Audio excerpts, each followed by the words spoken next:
नमस्कार दोस्तों, जय जोहार, जय छत्तीसगढ़। स्वागत है आपके अपने यूट्यूब चैनल पर लर्न विद निखिल के साथ, जहां मिलता है आपको सही जानकारी और बिल्कुल सही कंटेंट। दोस्तों आज का जो हमारा टॉपिक है वो है महामैराथन क्लास, जो होगा आपका 4th क्लास होगा। इसमें जो है ना दोस्तों, हम लोग पूरा बारीकी से और अच्छे तरीके से हर एक क्वेश्चन को करेंगे, और मैं जो है आपको कॉन्सेप्ट हिंट और एग्जाम टिप भी दूंगा, ठीक है, ताकि आप लोग जो है सिर्फ 5 सेकंड में एक क्वेश्चन को पढ़कर और उसका आंसर किस प्रकार से सटीक तरीके से आप लोग देख सकते हो, है ना। वो उन सारी चीजों को हम लोग इस मैराथन क्लास में सीखेंगे दोस्तों। बहुत ही जो है ये आप लोगों के लिए महत्वपूर्ण क्लास होने वाला है दोस्तों। इसके बाद जितने भी सिर्फ 10 दिन बचे हैं सीजी टेट को लेकर, है ना, और उसके बाद 8 फरवरी को जो है आपका सी टेट का एग्जाम है, तो उसके लिए भी ये बहुत ज्यादा इंपॉर्टेंट है, क्योंकि जो है लगभग क्वेश्चन एक जैसा पैटर्न में ही रहता है, बस उसमें फैक्ट वाले क्वेश्चन ऐड रहेंगे सी टेट में, सॉरी सीजी टेट में, और अंडरस्टैंडिंग बेस पे क्वेश्चन रहेगा यहाँ पे आपका सी टेट में, ठीक है। तो अगर आप लोगों ने अच्छे से कर लिया ना दोस्तों, तो आपका सी टेट जो है आसानी से क्वालिफाई हो जाएगा, और सीजी टेट भी आपका आसानी से क्वालिफाई हो जाएगा। तो चलिए दोस्तों, हम लोग आगे बढ़ते हैं हमारा पहले क्वेश्चन की ओर, है ना। तो इनमें से कौन सा बच्चा मध्य बाल्यावस्था में होगा, है ना। यहाँ पे प्रश्न पूछा गया है कि इनमें से कौन सा बच्चा मध्य बाल्यावस्था में होगा। तो चलिए दोस्तों, हम लोग पढ़ते हैं ऑप्शन। एक बच्चा जो सामाजिक भूमिकाओं की नकल करना शुरू कर रहा है ना, काल्पनिक खेल के दौरान, ठीक है, ये पहला ऑप्शन है। बी है यहाँ पे एक बच्चा जिसने नियमों के अर्थ की समझ विकसित कर ली है और तर्क कर सकता है। आप लोग मुझे आंसर बताना दोस्तों, क्योंकि अब आपका एग्जाम बहुत नजदीक है। मैं आप लोगों को किसी भी प्रकार से जो है नहीं बताऊंगा, हिंट वहां पे है, एग्जाम टिप वहां पे है ना। तो आप लोग जो है आंसर मुझे कमेंट में जरूर बताना। एक बच्चा जो संभावित कारणों की परिकल्पना कर सकता है और तदनुसार जटिल प्रयोगों की योजना बना सकता है, ठीक है। मध्य बाल्यावस्था को याद रखना दोस्तों, मैंने पूरा डिटेल में वीडियो आप लोगों को बनाकर दिया हुआ है, जाकर एक बार क्लास को जरूर देखना। एक बच्चा जो अभी स्थूल कौशल दिखाना शुरू कर रहा है, जैसे कि एक पेंसिल और ऐसी अन्य वस्तुओं को पकड़ना। तो चलिए दोस्तों, आप लोग मुझे बताइए कि कौन सा ऑप्शन जो है राइट होगा, ठीक है। चलिए, तो यहाँ पे जो है ना दोस्तों, आप लोग पढ़ सकते हो, एक बच्चा जिसने नियमों के अर्थ की समझ विकसित कर ली है और तर्क कर सकता है, ये हो गया आपका मध्य बाल्यावस्था, है ना। इन सारी चीजों को आप लोग याद रखना, क्योंकि मैंने आप लोगों को बताया हुआ है कि जो मध्य बाल्यावस्था होता है ना दोस्तों, जो अवस्थाओं से, है ना, बच्चे के बाल विकास की जो अवस्थाएं होती हैं, उनसे अंडरस्टैंडिंग बेस पे और फैक्ट बेस पे क्वेश्चन पूछा जाता है करके मैंने आप लोगों को लेक्चर वीडियो में बताया हुआ। बिल्कुल फ्री क्लास है दोस्तों, निःशुल्क है, तो आप लोग उसका लाभ उठाइएगा। तो यहाँ पे हमारा सही ऑप्शन होगा बी। कॉन्सेप्ट हिंट मैंने पहले से दे दिया है, क्या है, मध्य बाल अवस्था में 6 से 11 वर्ष में बच्चा जो है कॉन्क्रीट ऑपरेशनल स्टेज में होता है ना। यह लॉजिक और रूल्स की समझ आती है मध्य बाल्यावस्था में, ठीक है। हम लोग टॉपिक से बिल्कुल नहीं भटकेंगे दोस्तों, सीधा टॉपिक टू टॉपिक यहाँ पे चलेंगे। एग्जाम टिप क्या है, हाइपोथेसिस परिकल्पना किशोरा अवस्था का गुण है, ये याद रखना, है ना। एलिमिनेशन मेथड का प्रयोग करें, ठीक है। तो ये सारी जो एग्जाम टिप है ना, आप लोग याद रखना, बहुत ज्यादा इंपॉर्टेंट है, इस कारण से मैंने आपके समक्ष रखा हुआ है ना। तो चलिए दोस्तों, हम लोग आगे बढ़ते हैं अपने नेक्स्ट स्लाइड पे। ध्यान दीजिएगा यहाँ पे, अभिकथन कारण और क्वेश्चन जो अभिकथन वाला क्वेश्चन जो आता है ना दोस्तों, कथन और कारण का बहुत ज्यादा क्वेश्चन आप लोगों को पूछा जाता है, लगभग 5 से 6 क्वेश्चन आप लोगों को देखने को मिलेगा। इस कारण से मैंने इस प्रकार से पैटर्न में आप लोगों के समक्ष रखा हुआ हूं। तो चलिए स्टार्ट करते हैं। बच्चों के शारीरिक विकास में देरी के लिए पूरी तरह से उनकी आनुवंशिक बनावट को जिम्मेदार ठहराया जा सकता है। यार ध्यान से पढ़िए, बच्चों के शारीरिक विकास में देरी के लिए, है ना, यहाँ पे उपस्थिति क्या बोल रहा है, शारीरिक विकास, है ना। तो इसको आप लोग याद रखना। कारण क्या है, बच्चों के शारीरिक विकास के लिए वंशानुगत कारक उत्तरदायी होते हैं। तो ऑप्शन देखते हैं दोस्तों, ए और आर दोनों सही है, और आर सही व्याख्या करता है ए की। ए और आर दोनों सही है, लेकिन आर सही व्याख्या नहीं है ए की, है ना। ए सही है लेकिन आर गलत है, ए और आर दोनों गलत है। तो आप लोग मुझे जल्दी से कमेंट बॉक्स में बताइए कि आंसर क्या होगा सही, ठीक है। फिल्मों और विज्ञापनों, ठीक है, यहाँ पे फिल्मों और विज्ञापनों से व्यवहार के जेंडर उपयुक्त तरीकों के बारे में बहुत संकेत मिलते हैं। यह समाजीकरण की खाली स्थान संस्था के रूप में खाली स्थान की भूमिका पर प्रकाश डालता है। तो ऑप्शन देखते हैं, मीडिया प्राथमिक, ऑप्शन बी है मीडिया द्वितीयक, ऑप्शन सी है स्कूल प्राथमिक, ऑप्शन डी है आपका स्कूल द्वितीयक। तो चलिए दोस्तों, आप लोग जो है मुझे सही आंसर बताइए यहाँ पे।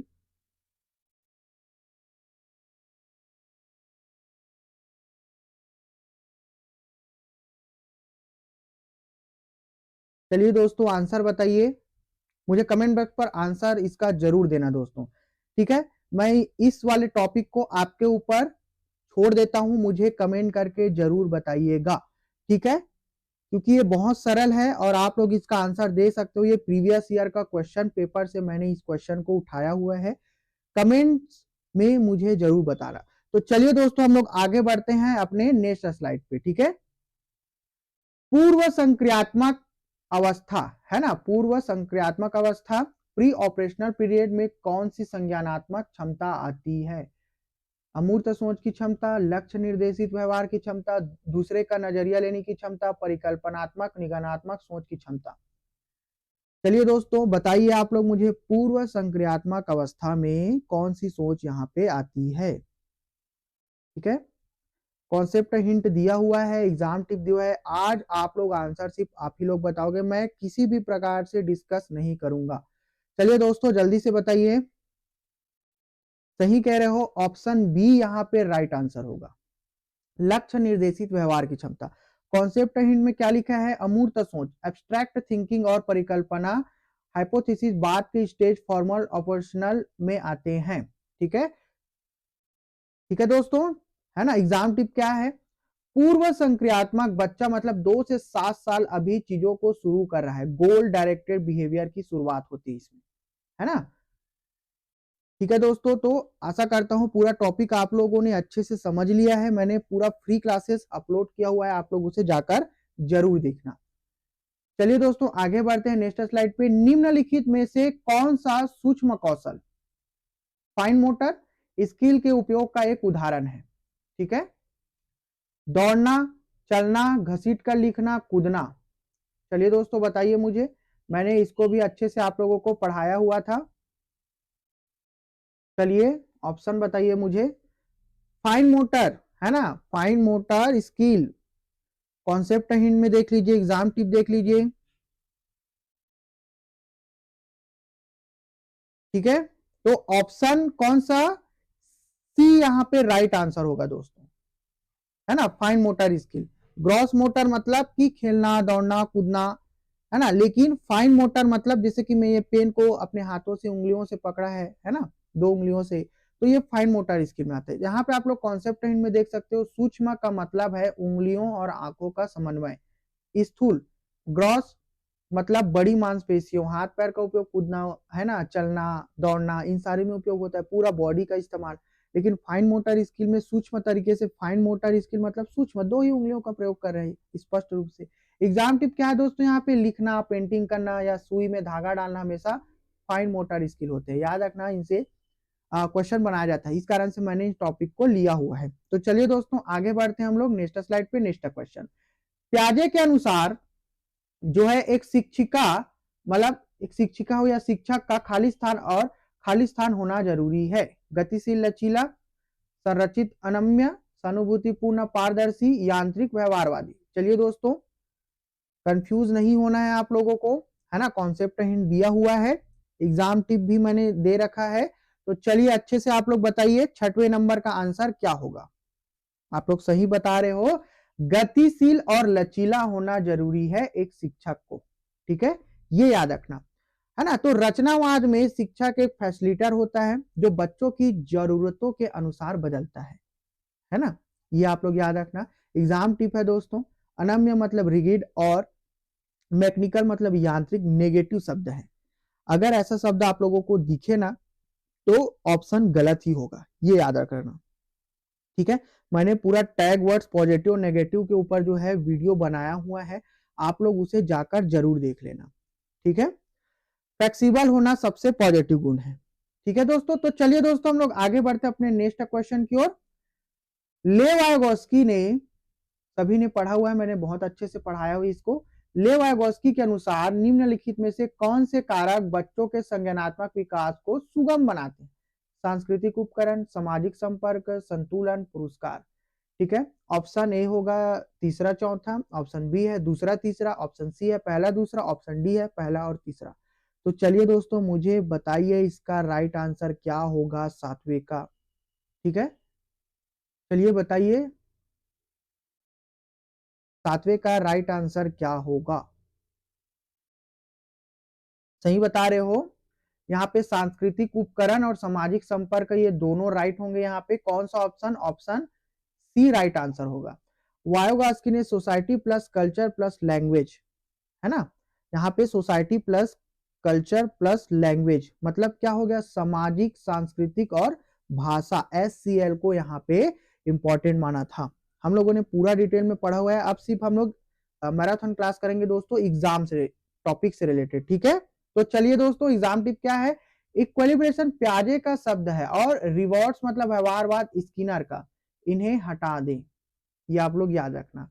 संतुलन जो है किनका दिया हुआ शब्द है यहाँ पे, प्याजे का, सॉरी किनका है यहाँ पे, संतुलन जो है, सॉरी संतुलन जो है किसका यहाँ पे है, स्किनर का, है ना, और पुरस्कार किसका है यहाँ पे, प्याजे का। तो आप लोग इन सारी चीजों को याद रखना दोस्तों, डायरेक्ट क्वेश्चन आप लोगों को पूछा जाता है। ठीक है, इस कारण से मैंने इन सारी चीजों को लिया हुआ है। चलिए दोस्तों आगे बढ़ते हैं अपने 8वें नंबर की क्वेश्चन की ओर। ठीक है, इसी तरह लेवागोस्की के विचार में, है ना, संज्ञा, याद रखना कि ये जो क्वेश्चन पूछा हुआ है ना दोस्तों, लेवागोस्की के अनुसार हम लोगों को आंसर लेना था, इस कारण से। ठीक है, तो प्रश्नों को अच्छे से पढ़ना, और मनोवैज्ञानिकों के ऊपर मैंने पूरा डिटेल वीडियो बनाया है ना, और एक एक वीडियो एक एक मनोवैज्ञानिक के ऊपर भी बनाया है। पूरा क्लास फ्री है, आप लोग उसका लाभ उठाइएगा और जाके जरूर देख सकते हो। ठीक है, तो चलिए दोस्तों हम लोग आगे बढ़ते हैं। संज्ञान भाषा से स्वतंत्र है, लेवागोस्की के विचार के अकॉर्डिंग हमको याद रखना है। ठीक है, संज्ञानात्मक विकास भाषा के विकास को निर्देशित करता है, भाषा संज्ञानात्मक विकास को सुगम बनाती है, संज्ञानात्मक विकास भाषा के विकास से संबंधित नहीं है। ये तो नेगेटिव है, तो इसको काट देना। अब आप लोग याद होगा, मैंने पढ़ाया है, अगर आप लोगों ने क्लास अटेंड किया है तो आप लोगों को पता होगा कि भाषा संज्ञानात्मक विकास को सुगम बनाती है। किसने कहा था, लेवागोस्की। अब आप लोग खुद सोचो ना कि आप लोग सोचने के लिए भी तो भाषा का उपयोग करोगे, है नहीं। अगर आपके मन में क्रिएटिविटी या किसी भी प्रकार से जिज्ञासा उत्पन्न हो, क्यूरियोसिटी उत्पन्न हो रही है ना, किसी टॉपिक को लेकर, तो सोचने के लिए, विचार करने के लिए भी तो शब्द चाहिए ना, भाषा चाहिए, है नहीं। भाषा का होना तो बहुत ज्यादा जरूरी है संज्ञानात्मक विकास को सुगम बनाने के लिए, है ना। तो किसने कहा इन सारी चीजों को, लेवागोस्की ने। तो ऑप्शन सी हमारा राइट आंसर होगा दोस्तों। प्याजे कहते हैं विचार पहले भाषा बाद में आते हैं, वायगोस्की कहते हैं भाषा ही विचार को रास्ता दिखाती है। अब आप लोग मुझे कमेंट में बताना कि कौन यहाँ पे सही है ना, किसके अकॉर्डिंग आप लोग चलोगे। चलिए दोस्तों एग्जाम टिप देखते हैं। वायगोस्की के लिए लैंग्वेज एक टूल है जिससे बच्चा सोचता और सीखता दोनों है। ठीक है, तो चलिए दोस्तों हम लोग आगे बढ़ते हैं। आशा करता हूं ये क्वेश्चन आप लोगों को समझ में आया होगा। एक बाल केंद्रित कक्षा, ठीक है, अब यहाँ पे बाल केंद्रित कक्षा, इससे रिलेटेड क्वेश्चन पूछा ही जाता है आप लोगों को, तो ये याद रखना, है ना। कक्षा, एक बाल केंद्रित जो कक्षा है, चाइल्ड सेंट्रेड क्लासरूम में अधिगम किस प्रकार से होता है करके क्वेश्चन पूछा गया है। तो चलिए ऑप्शन ए देखते हैं। उद्दीपन प्रतिक्रिया संघों के युग्म द्वारा होता है, पुरस्कार और दंड पर निर्भर है, शिक्षक और छात्रों द्वारा सह निर्मित, है ना, को कंस्ट्रक्टेड है, पूरी तरह से शिक्षक पर निर्भर है और छात्रों की भूमिका निषिद्ध है। अब आप लोग मुझे बताओ बाल केंद्रित कक्षा किस प्रकार से होगी। बालक को ही तो वहां पे हम लोग जो है केंद्र मानकर सारी चीजों को लेकर चलेंगे, है नहीं। तो आप लोग मुझे बताइए दोस्तों यहाँ पे कौन सा सही होगा। ऑप्शन सही बता रहे हो, ऑप्शन सी यहाँ पे जो होगा आपका राइट आंसर होगा दोस्तों। ठीक है, कॉन्सेप्ट हिंट मैंने दे रखा है। बाल केंद्रित शिक्षा में बच्चे और शिक्षक मिलकर ज्ञान का निर्माण कंस्ट्रक्ट करते हैं। एग्जाम टिप है दोस्तों, पेसिव निष्क्रिय और पनिशमेंट दंड हमेशा गलत उत्तर होते हैं, एक्टिव लर्निंग में चुने, है ना। तो ये आप लोग सारी बातों को याद रखना। बहुत सरल है दोस्तों, मैंने आप लोगों के लिए बहुत सरल तरीके से सारी चीजों को बहुत सरल कर दिया हूं, है ना। इस प्रकार से अगर आप लोग पढ़ोगे ना, कॉन्सेप्ट भी वहां पे हिंट है आप लोगों के पास, और जो एग्जाम टिप है ना दोस्तों मैंने साइड में लिख रखा है ताकि आप लोग जो है नेगेटिव पॉजिटिव वर्ड को आसानी से पकड़ सको। ठीक है, तो चलिए दोस्तों हम लोग आगे बढ़ते हैं अपने 10वें नंबर क्वेश्चन की ओर, है ना। यहाँ पे देखते हैं, बुद्धि से प्रश्न है, हार्वर्ड गार्डनर के सिद्धांत में सोच को व्यक्त करने के लिए धारा प्रवाह और लचीले ढंग से भाषा का उपयोग करने की क्षमता खाली स्थान बुद्धि की विशेषता है। चलिए मुझे बताइए, भाषाई, प्राकृतिवादी, स्थानिक, अंतःवैयक्तिक, इंट्रापर्सनल, है ना। चलिए दोस्तों, एक जल्दी से क्वेश्चन को आप लोग सभी पढ़िए और मुझे आंसर दीजिए 10वें नंबर का। ठीक है, हार्वर्ड गार्डनर के सिद्धांत में सोच को व्यक्त करने के लिए, किसके लिए? सोच को व्यक्त करने के लिए धारा प्रवाह और लचीले ढंग से भाषा का उपयोग करने की क्षमता, है ना। सोच को व्यक्त करना है और भाषा को वहां पे उपयोग करना है, क्षमता क्या कहलाती है वहां पे? सही बता रहे हो, ऑप्शन ए यहाँ पे सही होगा, भाषाई। ठीक है, तो चलिए दोस्तों कॉन्सेप्ट हिंट देख लेते हैं। प्रश्न में भाषा, लैंग्वेज और धारा प्रवाह फ्लुएंटली जैसे शब्द उत्तर की ओर इशारा करते हैं। समझ गए ना किस प्रकार से आंसर आप लोगों को लेना है? कवि, लेखकों और वक्ताओं, स्पीकर में यहाँ बुद्धि अधिक पाई जाती है। ठीक है दोस्तों, याद रखना। चलिए दोस्तों, आशा करता हूँ 10वां नंबर क्वेश्चन आप लोगों को समझ में होगा। आगे बढ़ते हैं। ठीक है, यहाँ पे लॉरेंस कोहलबर्ग से क्वेश्चन है, मैंने बताया था क्वेश्चन आता ही है। लॉरेंस कोहलबर्ग के नैतिक विकास के सिद्धांत किस चरण में बच्चे दूसरों के इरादे की उपेक्षा करते हैं और इसके बजाय अधिकार और नकारात्मक परिणामों के डर पर ध्यान केंद्रित करते हैं? तो चलिए दोस्तों बताइए मुझे, ऑप्शन ए सजा और आज्ञाकारिता अभिविन्यास, है ना। ऑप्शन बी है अच्छा लड़का लड़की, है ना, अभिविन्यास, कानून और व्यवस्था अभिविन्यास, सामाजिक अनुबंध अभिविन्यास। चलिए दोस्तों 11वां नंबर का आंसर बताइए। क्वेश्चन को अच्छे से पढ़िए आप लोग, ठीक है, क्वेश्चन को पढ़िए, उसमें स्पष्ट रूप से आप लोगों का आंसर छुपा हुआ रहता है। सही बता रहे हो दोस्तों, ऑप्शन ए यहाँ पे राइट आंसर होगा, सजा और आज्ञाकारिता अभिविन्यास। कॉन्सेप्ट हिंट देखो, यह कोहलबर्ग का लेवल 1 है। यहाँ नैतिकता डर, फियर से चलती है, खुद की समझ से नहीं। एग्जाम टिप क्या है? कीवर्ड्स पकड़े, फियर और अथॉरिटी, सत्ता का डर, स्टेज 1, है ना। मैंने पूरा डिटेल में आप लोगों को इन सारी चीजों को पढ़ाया हुआ है और मैंने नोट डाउन भी करवाया हुआ है, तो आप लोग जाकर एक बार वीडियो को जरूर देखना दोस्तों। तो चलिए दोस्तों हम लोग आगे बढ़ते हैं अपने 12वें नंबर क्वेश्चन की ओर। ठीक है, इंडिविजुअल डिफरेंसेस, व्यक्तिगत विभिन्नता, निम्नलिखित में से कौन सी रणनीति कक्षा में व्यक्तिगत मतभेदों को पूरा करने के लिए प्रभावी नहीं है? ऑप्शन ए है अपने मौखिक और गैर मौखिक संचार पर विचार करना, छात्रों में कमियों को पहचानना और उन्हें ठीक करना। सी ऑप्शन है आपका विविध शैक्षणिक रणनीतियों का प्रयोग करना। डी है मतभेदों को पहचानना और सम्मान करना। चलिए दोस्तों बताइए मुझे, यहाँ पे आप लोगों को हिंट भी दिया है, एग्जाम टिप भी दिया हुआ हूं, चलिए बताइए, है ना। ये होगा आपका 12वां नंबर। सही बता रहे हो दोस्तों, ऑप्शन बी राइट आंसर होगा, छात्रों में कमियों को पहचानना और उन्हें ठीक करना। चलिए एग्जाम हिंट देख लेते हैं, क्या हमें बच्चे को गलत या कमजोर मानकर उसे ठीक करना चाहिए या अपनी शिक्षण पद्धति बदलनी चाहिए? ठीक है, आप लोग मुझे बताना।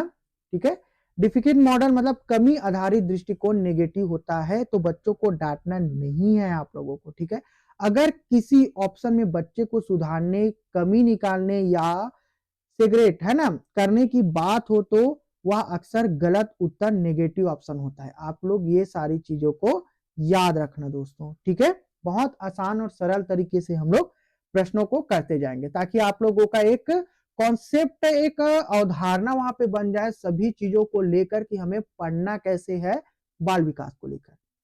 ठीक है, तो चलिए दोस्तों देखते हैं जेंडर स्टीरियोटाइप, जेंडर रूढ़िवादिता क्या है यहाँ पे। 13वां नंबर क्वेश्चन, 4 साल के राम को एक गुड़िया उपहार में मिलने पर वह बोला मैं इसका क्या करूंगा? लड़के गुड़ियों से नहीं खेलते, यह क्या दर्शाता है? ऑप्शन ए जेंडर प्रासंगिकता, जेंडर पक्षपात, जेंडर रूढ़िवादिता, जेंडर समता। मैंने इसको आप लोगों को पूरा डिटेल में बताया दोस्तों, एक बार वीडियो जाकर जरूर देखना। आप लोग आंसर दीजिए, सही बता रहे हो, आप लोगों ने बीएड में डीएलएड में पढ़ा है जेंडर रूढ़िवादिता। ठीक है, जब समाज द्वारा बनाई गई पुरानी धारणा जैसे गुड़िया लड़कियों के लिए है, कार लड़कों के लिए है, का पालन बिना सोचे समझे किया जाता है तो वह स्टीरियोटाइप मतलब कि जेंडर रूढ़िवादिता है।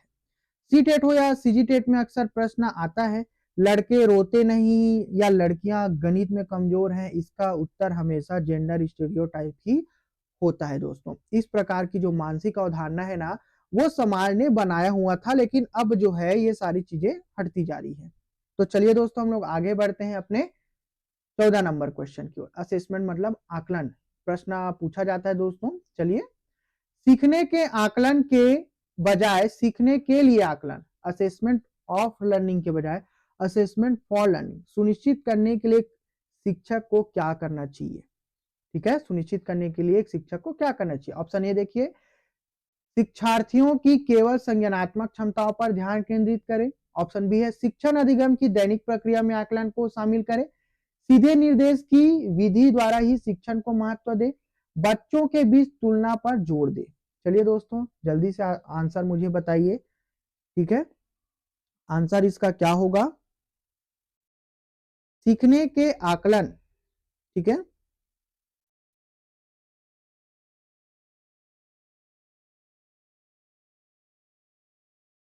चलिए दोस्तों बताइए मुझे 14 नंबर का आंसर क्या होगा यहाँ पे?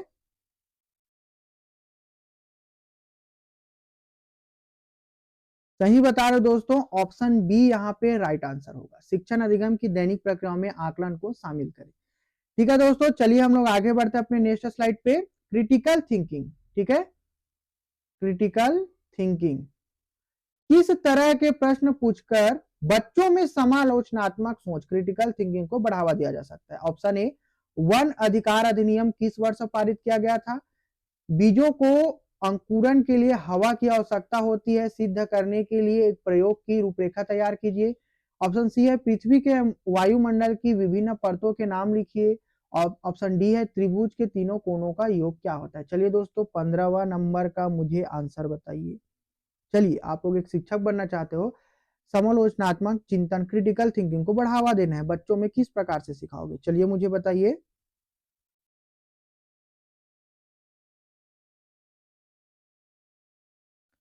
सही है दोस्तों, ऑप्शन डी, त्रिभुज के तीनों कोनों का योग क्या होता है? चलिए देखते हैं यहाँ पे, जिन प्रश्नों का उत्तर रटा रटाया हो वो सोच नहीं बढ़ाते, इनमें बच्चों को डिजाइन थिंकिंग या प्रूव करना पड़े वही क्रिटिकल थिंकिंग होता है। आप लोग इन बातों को याद रखना। और गणित ऐसी सब्जेक्ट है, गणित और साइंस जो है उसमें जो है आप लोगों को सोचना पड़ता है। ठीक है, वहां पे जोड़ना घटाना होता है ना। रटा रुटाया तो वो क्रिटिकल थिंकिंग का उदाहरण नहीं होता दोस्तों। ठीक है, ऐसे ऑप्शन चुने जहां बच्चे को एक्टिव रहना पड़े और दिमाग लगाना पड़े, क्योंकि त्रिभुज के तीनों कोनों का योग क्या होगा? तो क्या होगा? तो बच्चे सोच रहे हैं ना वहां पे, ठीक है, दिमाग लगा रहे हैं वहां पे, है ना। तो चलिए दोस्तों हम लोग आगे बढ़ते हैं नेक्स्ट स्लाइड पे, इंक्लूसिव एजुकेशन की ओर। समावेशी शिक्षा, मैंने इसको बहुत डिटेल में पढ़ा है दोस्तों। ठीक है, तो आप लोग एक बार जाकर वीडियो को जरूर देखें। एक समावेशी व्यवस्था इंक्लूसिव स्टेप में कौन किसकी जरूरतों के अनुसार यथोचित संयोजन करता है? अभिभावक स्कूल की जरूरतों के अनुसार, स्कूल छात्र की जरूरतों के अनुसार, छात्र स्कूल की जरूरतों के अनुसार, छात्र शिक्षक की जरूरतों के अनुसार। 16 नंबर का क्वेश्चन मुझे बताइए दोस्तों जल्दी। सही बता रहे हो दोस्तों, बहुत अच्छे से पढ़े हो, मतलब आप लोग स्कूल छात्र की जरूरतों के अनुसार। ठीक है, एक समावेशी शिक्षा में क्या होता है, मूल मंत्र है कि बच्चा क्या चाहता है, बच्चे की आवश्यकताएं क्या है, इसके अनुसार जो है स्कूल खुद को ढालता है। ठीक है, एग्जाम टिप क्या है ना, कठोर तंत्र गलत है, फ्लेक्सिबल सिस्टम लचीला तंत्र सही है। तो आप ये सारी बातों को याद रखना। चलिए दोस्तों आगे बढ़ते हैं नेक्स्ट स्लाइड पे। वो छात्र जिन्हें खाली स्थान है उन्हें पाठ पढ़ने और लंबे अंशों को समझने में लगातार चुनौतियों का सामना करना पड़ता है ना। प्रमस्तिष्कीय घात, पुनर् वैकल्य मतलब डिसलेक्सिया, सेरेब्रल पाल्सी, पठन वैकल्य मतलब डिसलेक्सिया, सॉरी गुणज वैकल्य मतलब डिस्कैलकुलिया हो गया, डिसलेक्सिया, गतिमान दिव्यांगता मतलब लोकोमोटर डिसेबिलिटी। तो चलिए दोस्तों मुझे सही आंसर बताइए आपका 17 नंबर क्वेश्चन का। सही बता रहे हो आप लोग, पठन वैकल्य मतलब डिसलेक्सिया, क्योंकि उनको पढ़ने में दिक्कत हो रही है इस कारण से, है ना। कॉन्सेप्ट कार्ड आप देख सकते हो, मैंने साइड में दिया हुआ है। चलिए दोस्तों, वंचित समूह देखते हैं यहाँ पे। सुविधाहीन और वंचित समूहों के शिक्षार्थियों को संबोधित करने के लिए एक शिक्षक को क्या करना चाहिए? ऑप्शन ए है, सभी छात्रों में अपनेपन की भावना को बढ़ावा देना चाहिए, छात्रों की कमजोरियों को सबके सामने उजागर करना चाहिए, इन छात्रों को एक अलग संकाय में ही पढ़ाना चाहिए, सभी छात्रों के लिए मानकीकृत पाठ्यक्रम का प्रयोग करना चाहिए। चलिए दोस्तों, बताइए आप लोग 18वें नंबर का ऑप्शन क्या होगा राइट आंसर? सही बता रहे हो दोस्तों सभी, ऑप्शन ए यहाँ पे राइट आंसर होगा। सभी छात्रों में अपनेपन बढ़ावा देना चाहिए। छात्रों की कमजोरी मतलब उसको सबके सामने उजागर करना चाहिए, नहीं, ये नेगेटिव वर्ड है। इन छात्रों को एक अलग संकाय, नहीं, ये भी नेगेटिव वर्ड है, समावेशी शिक्षा के खिलाफ है। सभी छात्रों के लिए मानकीकृत पाठ्यक्रम, नहीं, ये भी नेगेटिव वर्ड है ना। तो आप लोग इन सारी बातों को याद रखना दोस्तों, मैंने कॉन्सेप्ट कार्ड दिया हुआ है, आप लोग एक बार उसे जरूर पढ़िएगा, ठीक है। चलिए दोस्तों, हम लोग आगे बढ़े नंबर क्वेश्चन की ओर।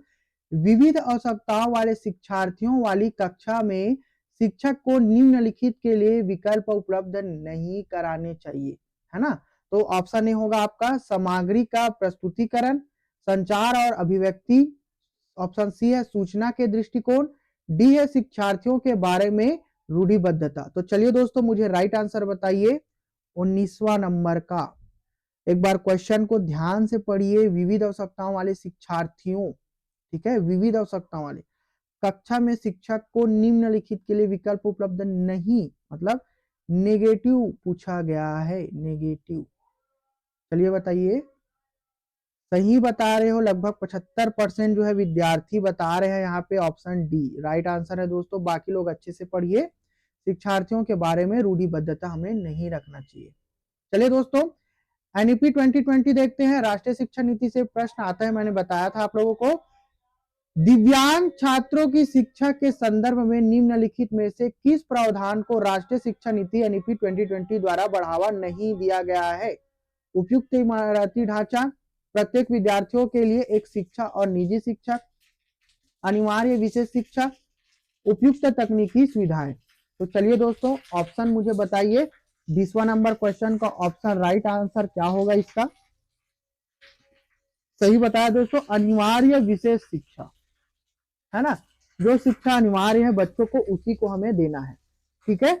मैंने इसके ऊपर पूरा डिटेल वीडियो बनाया दोस्तों, एक बार जाकर जरूर देखिएगा, है ना। क्वेश्चन भी करवाया हुआ है। अब देखते हैं लर्निंग स्टाइल, अधिगम शैली क्या होगा, ठीक है। बच्चे किस तरह सीखते हैं? पढ़कर, सुनकर, देखकर, क्रिया करके, है ना। तो चलिए दोस्तों, मुझे बताइए इसका राइट आंसर क्या होगा, ठीक है। 21वें नंबर का राइट आंसर क्या होगा? Option D. सही बोल रहे हो दोस्तों आप सभी, ये सारी चीजें होंगी, ठीक है। चलिए दोस्तों, 22वें नंबर क्वेश्चन को देखते हैं। असर्शन एंड रीजन, अभिकथन और कारण, है ना। यह महत्वपूर्ण है कि विद्यार्थी को अपने स्वयं के अधिगम पर कुछ नियंत्रण करने की अनुमति दी जाए, है ना। ऑप्शन मतलब तर्क देखते हैं। अपने अधिगम पर नियंत्रण रखने से विद्यार्थियों को यह निर्णय लेने में मदद मिलती है कि क्या सीखना है और कैसे। तो चलिए दोस्तों, मुझे आंसर बताइए। ऑप्शन ए और आर दोनों सही है, और आर सही व्याख्या करता है ए की। ए और आर दोनों सही है, लेकिन आर सही व्याख्या नहीं है ए की। ए सही है लेकिन आर गलत है, ए और आर दोनों गलत है। तो चलिए दोस्तों, मुझे बताइए, है ना, 22वें नंबर क्वेश्चन का आंसर क्या होगा? ऑप्शन ए राइट आंसर होगा, सही है। यह महत्वपूर्ण है कि विद्यार्थियों को अपने स्वयं के अधिगम पर कुछ नियंत्रण करने की अनुमति दी जाए। बच्चे को जो है हमें पूर्ण रूप से वहां पे स्वतंत्र छोड़ना चाहिए, ठीक है। किसी भी प्रकार से बच्चों के ऊपर दबाव हमें नहीं डालना चाहिए दोस्तों, है ना। अपने अधिगम पर नियंत्रण रखने से विद्यार्थी को यह निर्णय लेने में मदद मिलती है कि क्या सीखना है और कैसे सीखना है ना। हर चीज जो है एक शिक्षक तो मात्र एक फैसिलिटर के रूप में होगा, सुविधादाता के रूप में दोस्तों। ये सारी बातों को आप लोग याद रखना और बच्चे के हित में जाके वहां पे आप लोगों को सोचना है, ठीक है। तो चलिए दोस्तों, आगे बढ़ते हैं, है ना। यहाँ पे गतिविधियां, एक शिक्षक को उन गतिविधियों को बढ़ावा देना चाहिए जो खाली स्थान हो, अस्पष्ट, सांस्कृतिक रूप से उपयुक्त, अत्यंत जटिल, अर्थहीन। तो चलिए दोस्तों, मुझे सही आंसर बताइए 23वें नंबर का। अच्छे से आंसर दे रहे हो आप सभी, है ना। सांस्कृतिक रूप से उपयुक्त, बिल्कुल सही दोस्तों, है ना। कॉन्सेप्ट कार्ड मैंने दिया हुआ है, आप लोग एक बार जरूर पढ़ना, ठीक है। चलिए अब सारी चिंतन देखते हैं दोस्तों। यहाँ पे एक शिक्षक को ऐसी गतिविधियों की रूपरेखा तैयार करनी चाहिए जो खाली स्थान को बढ़ावा दे। ऑप्शन ए निराशा, ऑप्शन बी अभिसारी उत्तर, ऑप्शन सी अपसारी सोच, ऑप्शन डी मात्र रटना। तो चलिए दोस्तों बताइए मुझे, यहाँ पे 24वें नंबर का आंसर क्या होगा। सही बोल रहे हो दोस्तों, निराशा मतलब नेगेटिव वर्ड, अपसारी उत्तर मतलब नेगेटिव वर्ड, अपसारी सोच जो यहाँ पे पॉजिटिव वर्ड होगा, मात्र मतलब रटना तो नेगेटिव वर्ड ही हो जाता है, ठीक है। तो अपसारी सोच जो होगा डाइवर्जेंट थिंकिंग, ये पॉजिटिव है मतलब राइट आंसर होगा, ठीक है। चलिए दोस्तों आगे बढ़ते हैं, 25वें नंबर नेचर ऑफ लर्निंग, सीखने की प्रकृति देखते हैं, ठीक है। समकालीन सिद्धांतकारों जैसे वाइगोत्स्की के अनुसार सीखना प्राथमिक रूप से एक खाली स्थान गतिविधि है, वाइगोत्स्की के अनुसार। चलिए मुझे बताइए, यांत्रिक, व्यवहारवादी, निष्क्रिय, सामाजिक। वाइगोत्स्की के अनुसार आप सभी को पता है ऑप्शन डी राइट आंसर होगा, है ना। 25वें आप लोगों ने पहले ही बता दिया, मुझे पूरा पढ़ने ही नहीं दिया, ठीक है। तो चलिए दोस्तों आगे बढ़ते हैं नेक्स्ट स्लाइड पे, 26वें नंबर समस्या समाधान। अभिकथन और कारण वाला फिर से क्वेश्चन है। एक शिक्षक जो छात्रों के बीच समस्या समाधान रणनीतियों के विकास की सुविधा प्रदान करनी चाहिए, ठीक है। एक शिक्षक को छात्रों के बीच समस्या समाधान रणनीतियों के विकास की सुविधा प्रदान करनी चाहिए। कारण देखते हैं, समस्या समाधान की रणनीतियां अधिगम में सुधार करती है और समालोचनात्मक चिंतन को बढ़ाती है। तो चलिए दोस्तों, दोनों अभिकथन और कारण दोनों सही है क्या, चलिए मुझे बताइए। ऑप्शन ए है आपका, ए और आर दोनों सही है, और आर जो है सही व्याख्या करता है ए की। ए और आर दोनों सही है, लेकिन आर सही व्याख्या नहीं है ए की। ए सही है लेकिन आर गलत है, ए और आर दोनों गलत है। तो चलिए दोस्तों मुझे जल्दी से अपना आंसर बताइए। 26वां नंबर है, ठीक है। सही आंसर बता रहे हो दोस्तों, ए और आर दोनों सही है, और आर जो है वो सही व्याख्या करता है ए की। तो चलिए दोस्तों आगे बढ़ते हैं हम लोग, है ना। यहाँ पे भ्रांतियां देखते हैं। मैंने इससे पहले आप लोगों को लगभग 4 से 5 क्वेश्चन इस टॉपिक से रिलेटेड आप लोगों को कराया हुआ है। क्वेश्चन आता ही है दोस्तों, ध्यान दीजिएगा। यहाँ पे छात्रों के बीच भ्रांतियां देखते हैं को खाली स्थान महत्वपूर्ण है। छात्रों के बीच भ्रांतियां को खाली स्थान महत्वपूर्ण है। निर्मित करना, पहचानना, अनदेखा करना, प्रचारित करना। तो चलिए दोस्तों, सही है, आप लोग सही आंसर दे रहे हो। पहचानना जरूरी है, तभी तो हम लोग जो है उनकी भ्रांतियों को दूर कर पाएंगे एक शिक्षक के तौर पे। चलिए दोस्तों आगे बढ़ते हैं 28वें नंबर पर, संवेग और अधिगम। छात्रों में भय का अभाव, है ना। प्रश्न है, अधिगम में काफी सुधार करता है, अधिगम के लिए हानिकारक है, अधिगम के लिए आवश्यक है, अधिगम पर कोई प्रभाव नहीं डालता है। तो चलिए बताइए, छात्रों में भय का अभाव क्या है। यहाँ पे ये प्रश्न जो है अंडरस्टैंडिंग बेस पे है, 28वें नंबर का। सही बता रहे हो, अधिगम के लिए हानिकारक है, ठीक है दोस्तों। चलिए आगे बढ़ते हैं 29वें नंबर पर, अर्थपूर्ण अधिगम। अर्थपूर्ण अधिगम को सुसाध्य करने के लिए एक शिक्षक को क्या करना चाहिए। छात्रों के बीच सहयोग को हतोत्साहित करना चाहिए, छात्रों के बीच प्रतिस्पर्धा को प्रोत्साहित करना चाहिए, विषय वस्तु को रटने पर बढ़ावा देना चाहिए, संप्रत्ययों की समझ, अंडरस्टैंडिंग ऑफ कॉन्सेप्ट्स को महत्व देना चाहिए। चलिए दोस्तों जल्दी से बताइए, 29वें नंबर का ऑप्शन क्या होगा। सही बता रहे हो, ऑप्शन डी यहाँ पे राइट आंसर होगा। संप्रत्ययों की समझ को महत्व देना चाहिए, अंडरस्टैंडिंग ऑफ कॉन्सेप्ट्स को, ठीक है। अर्थपूर्ण अधिगम के लिए वही जरूरी है क्योंकि। चलिए दोस्तों लास्ट क्वेश्चन होगा मोटिवेशन, अभी प्रेरणा से रिलेटेड। निम्नलिखित में से कौन सा विकल्प छात्रों को महारत हासिल करने हेतु सीखने के लिए प्रेरित करेगा। योग्यता की चाह, प्रसिद्धि की चाह, धन की चाह, सत्ता की चाह। चलिए दोस्तों बताइए मुझे, लास्ट का आंसर क्या होगा। सही बता रहे हो, योग्यता की चाह। आप लोग ना दोस्तों मुझे कमेंट बॉक्स पर जरूर बताइएगा कि आप लोगों में से कितने का आंसर जो है यहाँ पे सही है, ठीक है। यहाँ पे पूर्णिमा बता रही है 24 क्वेश्चन आपका सही है, अच्छी बात है। राहुल बता रहे हैं यहाँ पे 21 क्वेश्चन से हैं। आप लोग अच्छे से और पढ़िएगा, ठीक है। दीपा बता रही है लगभग उनका आंसर यहाँ पे 28 क्वेश्चन, वेरी गुड, ठीक है दोस्तों, तो आप जो है इसी प्रकार से जो है तैयारी करते रहिए, सीजी टेट हो या सी टेट के लिए। मैं नेक्स्ट वीडियो नेक्स्ट क्लास में आप लोगों के लिए जो है एमसीक्यू क्वेश्चन महामैराथन क्लास 5 भी लाऊंगा। इसी प्रकार से हम लोग क्वेश्चन करते रहेंगे जब तक एग्जाम नहीं होगा। उसके बाद हम लोग शिक्षक भर्ती की तैयारी करेंगे और पूरा क्लास जो होगा फ्री होगा। यूट्यूब पर ही आप लोगों को सारी क्लास देखने को मिलने वाली है। तो इसी प्रकार से जो दोस्तों चैनल पर बने रहिएगा। इसका पीडीएफ नोट्स जो है आप लोगों को प्रोवाइड मैं कर दूंगा। ठीक है, तो आप लोग जो है अपनी दोस्तों को भी वीडियो को शेयर कीजिएगा दोस्तों, चैनल को सब्सक्राइब कीजिएगा और वीडियो को लाइक कीजिएगा दोस्तों। मिलते हैं नेक्स्ट वीडियो में नेक्स्ट डे। जय जोहार, जय छत्तीसगढ़।